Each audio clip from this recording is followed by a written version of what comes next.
আজকে দেখাবো পাকিস্তানি গরুর মাংস ভুনা। তা আজকে এলো ঈদ মুবারকের আপনাদেরকে জানাচ্ছি শুভেচ্ছা। সামনে ঈদ আসতেছে আর 2-1 দিন পরে ঈদ শুরু হবে। তাহলে আমি এই পাকিস্তানি গরুর মাংসের ভুনাটা আপনাদেরকে দেখাচ্ছি। এখানে পুরো 1 কেজি মাংস আছে। তা প্রথমে সরিষার তেল দিয়ে এটা রান্না করবেন। সরিষার তেল দিয়ে রান্না করলে এটা কিন্তু খুবই টেস্ট হবে। আর সাথে আমি দিয়ে দিচ্ছি লং, এলাচ, দারচিনি আর তেজপাতা।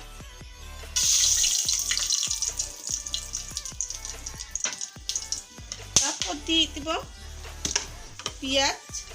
এই পেঁয়াজের সাথে আপনি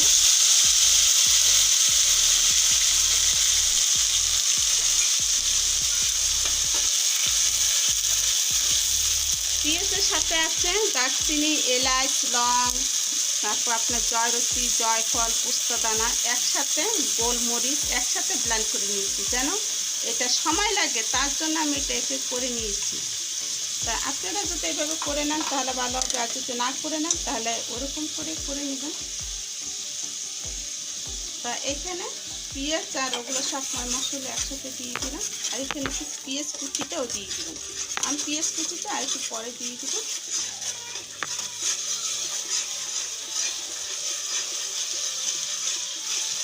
এখন দিয়ে দিচ্ছি আদা আর রসুন পেস্ট।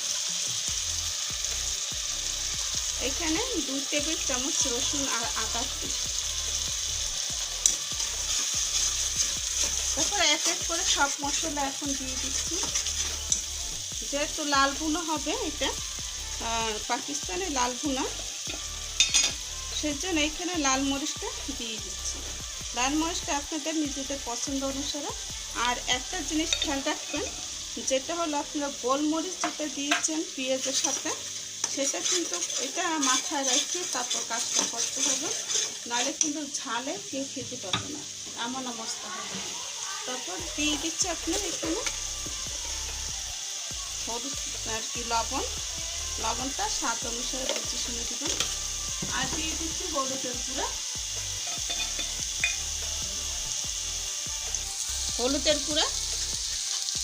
গুঁড়াটা এটা বুঝে শুনে দিবেন। তা হলুদের গুঁড়াটা আর পরে একটু দিয়ে দেবো ধনের জিরার গুঁড়া দিয়ে দিচ্ছি 1 টেবিল চামচ। কারণ ওইখানে একটু জিরা আলাদাভাবে আছে, সেটার জন্য আমি একটু আলাদা করে নিলাম ধনের জিরার গুঁড়া। তা এখন মাংসটা খুব সুন্দর করে এটা কেটে নিয়ে একটু রেডি করবো। আর দিয়ে দেবো এখানে বাদাম দিয়ে দিচ্ছি। এটা হলো বাদামের পেস্ট। এখানে আপনারা পেস্তা বাদাম বা কাঠবাদাম দিতে পারেন, আর নাহলে এমনি যে বাদামগুলো আছে চিনে বাদাম সেগুলোও দিতে পারেন। তা এত সুন্দর করে এটাকে আবার একটু কষিয়ে নিচ্ছি। দেখুন কষানোর পর একটু তেল কিন্তু ছেড়ে দেবে, বাদামের গায়ে কিন্তু অলরেডি তেল থাকে। তা এটা খুব সুন্দর করে কষিয়ে নিচ্ছি। আর যেগুলো আছে না সেগুলো কাচিয়ে দিচ্ছি আর কি। আপনারা কোনো মশলা বাদ দিবেন না, সব মশলা এই পাকিস্তানি মাংসের মধ্যে দিয়ে দেবেন। হয়তো ব্লেন্ড করে দেবেন বা গুঁড়ি করে ভেজে দিতে পারেন বা আস্তাও দিতে পারেন, যার যেমন মর্জি। তা আমার কাছে গুঁড়ি আর এটা তেল কিন্তু অলরেডি বেশি উঠছে, দেখতে পাচ্ছেন। তাহলে এখন আমি দিয়ে দিচ্ছি মাংসটা। এখানে তেল, চর্বি, হাড় সব কিছু নিয়ে মাংসটা দিয়ে দিবেন, তাহলে কিন্তু খেতে খুব ভালো লাগবে। এখন খুব ভালো করে কষিয়ে নিচ্ছি। আপনারা জয়ফল, জয়রতি, স্টার মশলা সব মশলা কিন্তু দিয়ে দেবেন, কোনো মশলা স্কিপ করবেন না, তাহলে একটা সুন্দর একটা ফ্লেভার আসবে আর খেতেও কিন্তু খুব চমৎকার লাগে। বেশি মশলা লাগে না, অল্প অল্প করে সব কিছু দিয়ে দেবেন। এখন আমি এটাকে ঢেকে দিব। দেখুন অলরেডি পানি এসে পড়বে। তা এই দেখুন আমি কিন্তু এখানে একটু মরিচের গুঁড়া দিয়েছি আর কি। এটা হলো একটা কাশ্মীরি মরিচের গুঁড়া।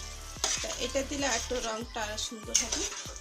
আর এইখানে স্টার মশলাটা অবশ্যই দিয়ে দিবেন, তাহলে কিন্তু আরও রঙটা সুন্দর আসবে। আর যদি আপনারা টক দই দিতে চান তাহলে দিতে পারেন। পাকিস্তানি মাংস, এটা কালারটা এটা যখন ভুনবেন তখন কিন্তু অনেক লাল হয়ে যাবে। আর এরকম করে যদি ভুনা খাবেন আরও বেশি ভালো। এখানে আস্তে রসুনও দিতে পারেন, টমেটোও দিতে পারেন। মাংসটা অলরেডি হয়ে আসছে, আর এই মাংসটা পাকাতে পুরো 2-2.5 ঘন্টা আর কি লেগেছে আমার। তা এটা এভাবে একটু কষাবেন আর রান্না করবেন। আর এই যে গ্রেভিটা এখন শুকিয়ে যাবে। 2-1টা আমি রসুন দিয়েছি, আর এখানে আমার চিকেন কিছু মশলা আছে সেটা আমি দিয়ে দেবো। মশলাটা আছে সেটা আমার বাসায় স্পেশাল মশলাটা আমি বানিয়ে রাখি। এই মশলাটা হচ্ছে ঘেরান, যেরকম রান্না যেরকম ঘেরান সেই থাকবে। তা আমি মশলাটা দিয়ে দিচ্ছি। এই মাংসটার মধ্যে মশলাটা দিয়ে দিলাম কাঁচামরিচ। আর এইখানে আপনারা ঘিটা দিতে পারেন। তো ঘিটা অপশনাল, যদি দেন তাহলে ভালো লাগবে খেতে, আর যদি না দেন তাহলে চলবে। তো এটা দিয়ে আমি একটু সময় এটা ঢেকে রাখবো। ঢেকে রাখার পরে আমি এটাকে পরিবেশন করব। পাকিস্তানি লাল ভুনা আপনাদের কাছে অবশ্যই ভালো লাগবে, আর ভালো লাগলে লাইক শেয়ার কমেন্ট করুন, পাশে বেল বাটনটা ক্লিক করুন। বন্ধুরা, ঈদ আসার আগে কিছুটা রেসিপি আপনাদের সাথে শেয়ার করলাম। ঘি রেসিপিটা দেওয়া হয়ে গেছে, কিন্তু এখন আপনাদের কাছে পোস্ট করা হয়নি। তা ঘি রেসিপিটা আপনাদের সাথে শেয়ার করে দেবো। তাহলে আজকের মতন বিদায় নিচ্ছি বন্ধুরা, আল্লাহ হাফিজ।